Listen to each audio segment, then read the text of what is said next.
ಮಾಧ್ಯಮದ ಸ್ನೇಹಿತರೆ, ಈಗ ತಾನೇ ಮಾಧ್ಯಮಗಳಿಂದ ಗೌರವಾನ್ವಿತ ಉಚ್ಚ ನ್ಯಾಯಾಲಯ ಸಮವಸ್ತ್ರದ ಕೇಸ್ನಲ್ಲಿ ತನ್ನ ತೀರ್ಪನ್ನು ನೀಡುತ್ತಿರುವುದರ ಬಗ್ಗೆ ಮಾಹಿತಿ ಬಂದಿದೆ. ಅದರಲ್ಲಿ ಸಮವಸ್ತ್ರವನ್ನು ಎತ್ತಿ ಹಿಡಿದಿದೆ ಮತ್ತು ಹಿಜಾಬು ಒಂದು ಎಸೆನ್ಷಿಯಲ್ ರಿಲಿಜಿಯಸ್ ಪ್ರಾಕ್ಟೀಸ್ ಅಲ್ಲ ಅನ್ನೋದನ್ನು ಹೇಳಿದೆ. ಅದೇನಾದರೂ ಇರಲಿ, ಇದು ನಮ್ಮ ಮಕ್ಕಳ ಭವಿಷ್ಯದ ಪ್ರಶ್ನೆ ಇದೆ, ನಮ್ಮ ಮಕ್ಕಳ ಶಿಕ್ಷಣದ ಪ್ರಶ್ನೆ ಇದೆ. ಮಕ್ಕಳಿಗೆ ವಿದ್ಯೆಕ್ಕಿಂತ ಮುಖ್ಯ ಮತ್ತೊಂದು ಯಾವುದೂ ಇಲ್ಲ. ಹೀಗಾಗಿ ತ್ರಿಸದಸ್ಯ ಪೀಠ ಉಚ್ಚ ನ್ಯಾಯಾಲಯದ ಏನು ತೀರ್ಪು ಕೊಟ್ಟಿದೆ, ನಾವೆಲ್ಲರೂ ಕೂಡ ಇದನ್ನು ಪಾಲಿಸಬೇಕು. ಇದನ್ನು ನಾವು ಅನುಷ್ಠಾನಗೊಳಿಸುವಂಥ ಸಂದರ್ಭದಲ್ಲಿ ಎಲ್ಲರೂ ಕೂಡ ಸಹಕಾರವನ್ನು ಮಾಡಬೇಕು, ಶಾಂತಿಯನ್ನು ಕಾಪಾಡಬೇಕು. ಸಮಾಜದಲ್ಲಿ ಶಾಂತಿ ಸುವ್ಯವಸ್ಥೆ ಇರುವಂಥದ್ದು ಬಹಳ ಮುಖ್ಯ. ನಾನು ಸಮಸ್ತ ಎಲ್ಲ ಜನತೆಗೆ, ಎಲ್ಲ ಸಮುದಾಯದ ನಾಯಕರಿಗೆ, ಎಲ್ಲ ಪಾಲಕರಿಗೆ, ಶಿಕ್ಷಕರಿಗೆ, ವಿದ್ಯಾರ್ಥಿಗಳಿಗೆ ಕಳಕಳಿ ವಿನಂತಿಯನ್ನು ಮಾಡ್ತೇನೆ. ಈ ಒಂದು ತೀರ್ಪಿನ ನಂತರ ನಾವೆಲ್ಲರೂ ಒಪ್ಪಿಕೊಂಡು ಶಾಂತಿ ಸುವ್ಯವಸ್ಥೆಯನ್ನು ಕಾಪಾಡಿ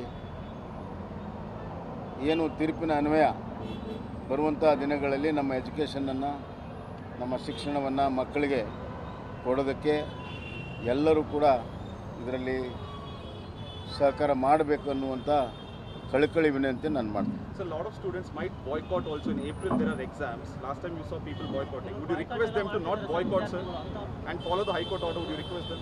ಎಲ್ಲ ವಿದ್ಯಾರ್ಥಿಗಳಿಗೆ ವಿಶೇಷವಾಗಿ ಹೈಕೋರ್ಟ್ ಆಜ್ಞೆಯನ್ನು ಪಾಲನೆ ಮಾಡಿ. ನಿಮ್ಮ ಶಿಕ್ಷಣ ಬಹಳ ಮುಖ್ಯ. ಯಾವುದೇ ರೀತಿಯ ಕ್ಲಾಸ್ಗಳಲ್ಲಾಗಲಿ, ಪ್ರಿಪ್ರೇಟರಿ ಎಕ್ಸಾಮಲ್ಲಿ ಆದಂಗೆ ಅದರಿಂದ ಹೊರಗೆ ಉಳಿಯೋದಾಗಲಿ, ಯಾವುದನ್ನೂ ಕೂಡ ಮಾಡದೆ ಎಲ್ಲರೂ ಕೂಡ ಕ್ಲಾಸಿಗೆ ಭಾಗವಹಿಸಬೇಕು, ಶಿಕ್ಷಣದಲ್ಲಿ ಭಾಗವಹಿಸಬೇಕು, ಎಕ್ಸಾಮಿನೇಷನ್ ಭಾಗವಹಿಸಬೇಕು. ನಿಮ್ಮ ಭವಿಷ್ಯಗಳನ್ನು ಉತ್ತಮ ರೀತಿಯಲ್ಲಿ ನಿರ್ವಹಿಸಲು ನಾವೆಲ್ಲರೂ ಕೂಡ ಚಿಂತನೆಯನ್ನು ಮಾಡಬೇಕು ಮತ್ತು ಆ ಥರ ಮಾಡಬೇಕನ್ನುವಂಥ ಕಳಕಳಿ ವಿನಂತಿಯನ್ನು ಕೂಡ ನಾನು ಮಾಡ್ತೀನಿ. ಪರೀಕ್ಷೆ ಮಿಸ್ ಮಾಡ್ಕೊಂಡಿದ್ದಾರೆ, ಅವ್ರಿಗೆ ಮರು ಪರೀಕ್ಷೆಗೆ ಅವಕಾಶ ಅಲ್ಲ, ಪ್ರಿಪ್ರೇಟರಿ ಅದೇನು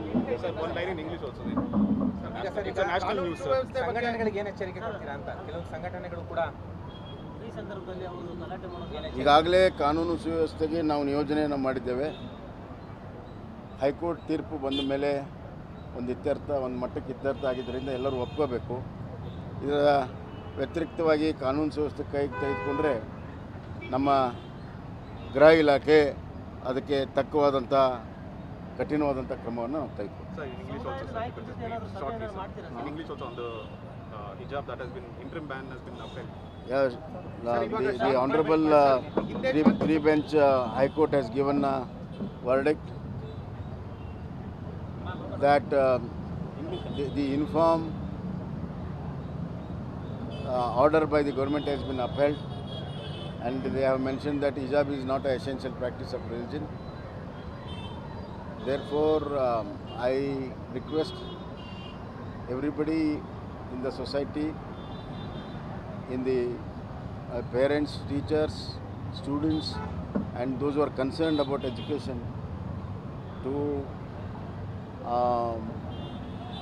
whatever the High Court has said, we have to see that it is implemented and peace and order is maintained. And I request all of them to maintain peace and order for the future education of our children, which is very important. For a children, education is most important than anything else, and High Court has settled the matter now. Hence, I request everybody to follow the High Court order and maintain peace and order and allow the children to do their education as usual. Sir, the next 2 weeks will be very crucial for your government because anti-social elements might be ignited. ಸಮುದಾಯ ನಾಯಕರಿಗೆ ಮನವಿ ಮಾಡ್ತೇನೆ. ಈಗಾಗಲೇ ಇದರಲ್ಲಿ ಭಾಳಷ್ಟು ಚರ್ಚೆ ಎಲ್ಲ ಆಗಿದೆ. ಅದಾದಮೇಲೆ ಹೈಕೋರ್ಟಲ್ಲೂ ಕೂಡ ವಾದ ವಿವಾದ ಎಲ್ಲಗಳಾಗಿ ಒಂದು ಹಂತಕ್ಕೆ ಬಂದಿದೆ. ಈಗ ಒಂದು ತೀರ್ಪು ಬಂದಿದೆ. ಇದನ್ನೆಲ್ಲರೂ ಒಪ್ಪಿಕೊಂಡ್ರೆ ಸಮಾಜಕ್ಕೆ ಮತ್ತು ವಿಶೇಷವಾಗಿ ಎಲ್ಲ ಮಕ್ಕಳಿಗೆ ಒಂದು ಒಳ್ಳೆಯದಾಗ್ತದೆ. ಮಕ್ಕಳ ಹಿತದೃಷ್ಟಿಯಿಂದ ಎಲ್ಲರೂ ಕೂಡ ಒಪ್ಕೋಬೇಕು ಅಂತ ಎಲ್ಲ ಸಮುದಾಯದವರು ಹೇಳ್ತಾರೆ. ಸರ್, ಹಿಂದೆ ಕೂಡ ಕೆಲವರು ಕೋರ್ಟ್ ತೀರ್ಪನ್ನು ಧಿಕ್ಕರಿಸಿದ್ರು ಸರ್. ಅಪೀಲ್ಗೆ ಹೋಗ್ಬೋದು. ಹೂವಾಗೆ ಹಿಂದಿಂದಕ್ಕೆಲ್ಲ ನಾನು ಹೇಳಲ್ಲ. ಇವತ್ತು ಹೈಕೋರ್ಟ್ ಜಜ್ಮೆಂಟ್ ಬಂದ ಮೇಲೆ ಎಲ್ಲರೂ ಪಾಲನೆ ಮಾಡಬೇಕು ಅನ್ನುವಂಥ ವಿನಂತಿ ನಾನು ಮಾತು. ಜಿಲ್ಲೆಗಳಿಗೆ